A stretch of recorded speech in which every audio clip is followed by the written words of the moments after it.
हजारों स्कूल जो है सिंगल टीचर के सहारे चल रहे हैं और 2500 से ऊपर स्कूल जो है 2 टीचर के सहारे चल रहे हैं। वो 2 टीचर किस तरह से इन ऑनलाइन डायरी को लिख पाएंगे? और तीसरा बड़ा जो हमला है जो HKRN के द्वारा सरकार ने भर्ती की थी और बहुत सारे काम ऑनलाइन मतलब लिए जाते हैं सरकार से। और एक तरफ तो सरकार कहती है कि मोबाइल फोन का इस्तेमाल स्कूलों में नहीं करना, लेकिन दूसरी तरफ व्हाट्सएप पर सारा दिन मैसेज आते हैं, अनेक प्रकार की जो ऐप है वो डाउनलोड करवा रखी है उनके ऊपर कि सरप्लस हो सकता है एक जगह से हो, दूसरा स्कूल खाली पड़े है, वहां समायोजित कर दे।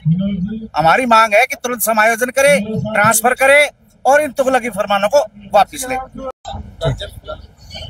नमस्कार, आप देख रहे हैं सिटी तहलका और इस वक्त हम मौजूद है हिसार के लघु सचिवालय में। और आपको बता दें कि पूरे जिले के 9 ब्लॉकों के जो टीचर्स आज अपनी मांगों को लेकर यहाँ पर जो है एक तरह से धरना दे रहे हैं और लगातार जो है अपनी मांगों को लेकर आवाज उठा रहे। बातचीत कर लेंगे क्या कुछ मांगे। सर, आज किन मांगों को लेकर जो है टीचर्स इकट्ठा हुआ है कि पूरे प्रदेश में ही प्रदर्शन है या आज हिसार जिले में? पूरे प्रदेश में जी 16 और 17 तारीख को 2 दिन में लगातार धरने और प्रदर्शन करके हम ज्ञापन भेज रहे हैं सरकार को। हमारी पहली मांग तो ये है कि जो ये ऑनलाइन डायरी का फरमान जारी किया गया है, ऑफलाइन भी लिख रहे हैं, ऑनलाइन भी लिख रहे हैं और सरकार कह रही है तबादले बढ़ाओ। इस हालात में टीचर को बांध के रख दिया गया है। एक ये ऑनलाइन का तुगलकी फरमान वापिस ले, मंडियों में राशन बांटने में जो ड्यूटी लगाई जाती है टीचर की उससे मुक्त करे, टीचर को केवल पढ़ाने दे। हम केवल ये मांग कर रहे हैं हमें पढ़ाने दिया जाए बच्चों को। दूसरा, लगातार 9 साल से JBT की ट्रांसफर नहीं हो रही, उन लोगों की ट्रांसफर की जाए क्योंकि लगभग हजारों स्कूल ऐसे हैं जो 0 टीचर के चल रहे हैं। अगर ट्रांसफर होगी तो वहां टीचर चले जाएंगे। इसी तरह हजारों स्कूल जो है सिंगल टीचर के सहारे चल रहे हैं और 2500 से ऊपर स्कूल जो है 2 टीचर के सहारे चल रहे हैं। वो 2 टीचर किस तरह से इन ऑनलाइन डायरी को लिख पाएंगे? और तीसरा बड़ा जो हमला है जो HKRN के द्वारा सरकार ने भर्ती की थी उनकी 1 तारीख से हाजिरी बंद कर दी है और सरकार कहती है दाखिले बढ़ाओ। तीसरा, चिराग योजना के तहत 40,000 बच्चों को प्राइवेट स्कूलों में दाखिला करके और सरकार उनकी फीस की प्रतिपूर्ति कर रही है और इधर से टीचर हटाए जा रहे हैं। मतलब दोहरे फरमान जारी कर रही है और कह ये रही है कि हम तो दाखिले बढ़ाने का पूरा जोर लगा रहे हैं, जो बढ़ाएगा उसको मोटिवेट करेंगे। बढ़ेंगे कैसे? टीचर नहीं है, लोग पागल थोड़ी है जो दाखिल कराएंगे। टीचर दीजिए पूरे, उनके तबादले करके समायोजित कीजिए और तुगलकी फरमानों को बंद करके हमें केवल पढ़ाने दिया जाए, बच्चों को शिक्षक दिए जाए और तमाम गैर शैक्षणिक कार्यों पर रोक लगाई जाए, तब तो ये शिक्षा बच सकती है।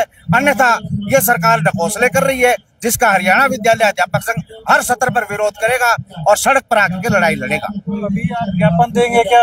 हाँ जी, ज्ञापन भी देंगे और 20 तारीख को फिर हम CM हाउस पर जो हटाए गए हमारे कर्मचारी हैं उसको सर्व कर्मचारी संघ के बैनर तले लड़ाई लड़ेंगे और उसी दिन अगले लड़ाई की घोषणा हम करेंगे। टीचर्स जो HKRN के टोटल टीचर्स HKRN के जो थे उनका कोई भी पोर्टल पर नहीं है, टोटल हटा दिए गए हैं। वो स्कूल जा रहे हैं, कहीं हाजिरी नहीं लग रही उनकी। हाँ, बिल्कुल कोई टाइम एक्सटेंड नहीं किया गया है ना और किया गया है। सिर्फ ये कह रहे हैं कि कोई सरप्लस है उसको तो हटा दो, बाकी को छोड़ दो जब हाजिरी नहीं है। और उसका कारण ये है कि सरप्लस हो सकता है एक जगह से हो, दूसरा स्कूल खाली पड़े है, वहां समायोजित कर दे। हमारी मांग है कि तुरंत समायोजन करे, ट्रांसफर करे और इन तुगलकी फरमानों को वापिस ले। जो मुख्य मांगे है वो क्या कुछ आप डिमांड करते हैं कि सरकार को पूरी करे? ऑनलाइन काफी मांगे तो हमारी काफी है कि हर बच्चे को जो सेक्शन है, प्रत्येक क्लास को एक शिक्षक हो, प्रत्येक सेक्शन का और विषय का टीचर होना चाहिए। क्लास 4 की पोस्टें सारी खाली पड़ी। प्राइमरी स्कूलों में सरकार का अभियान है सफाई का, लगातार सफाई के ऊपर करोड़ों रुपए खर्च किए गए विज्ञापनों पर, एक भी सफाई कर्मचारी नहीं लगाया गया। अगर उतने पैसे में सफाई कर्मचारी लग जाते तो अब ये शौचालय साफ हो, स्कूल साफ हो, कैसे साफ हो जब सफाई कर्मचारी नहीं है? जो LTC का लाभ लोगों को दिया गया था वो पैसे बजट न डालने के कारण 2020-23 का बजट भी आज पेंडिंग है, 1 साल बढ़ाने के बाद भी, जबकि अगला ब्लॉक शुरू हो गए 2 साल हो चुके हैं। और अनेकों जो परियोजनाओं के पैसे दिए जाते हैं उनके ऊपर कैप लगा दी जाती है, जैसे स्कूल ब्यूटिफिकेशन है और अनेक जो परियोजनाओं के पैसे दिए जाते हैं उन पर कैप लगा करके वापस ले लिए जाते हैं। तो ऐसे में आज 2 दिन आप लगातार 2 दिन नहीं है, किसी जिले में आज है, जैसे यहाँ 16 को है तो किसी जिले में 17 को है। 2 दिन के अंदर पूरे हरियाणा में हर जिले में धरना दे करके हम सरकार को ज्ञापन देंगे। और CM आवास का कब? 20 अप्रैल को पूरे प्रदेश से शिक्षक जाएंगे और वहां पर हम CM साहब को सीधा संबोधित करेंगे। उनका जो कैंप ऑफिस है वहां पर हम जाएंगे। आप जो शिक्षा मंत्री उनसे मिले? आप मिलने के लिए रोज लेटर लिख रहे हैं सर। वैसे तो इनके दरवाजे खुले हैं, लेकिन पत्रों का कोई जवाब नहीं है। और हरियाणा विद्यालय अध्यापक संघ संबंधित सर्व कर्मचारी संघ कागज लेके दरवाजे पर खड़ा नहीं होता कभी भी। भाई भीड़ के अंदर खड़े होकर मेरी भी दोस्त सुन लो जी, ऐसे नहीं। विधिवत बुलाया जाए, हमने अपनी मांगे और ज्ञापन उनको भेज रखे है ताकि विधिवत बातचीत हो सके। और ये जनता की मांगे है, अध्यापकों की मांगे नहीं है। धन्यवाद सर। प्रभु सिंह, प्रधान हरियाणा विद्यालय अध्यापक संघ।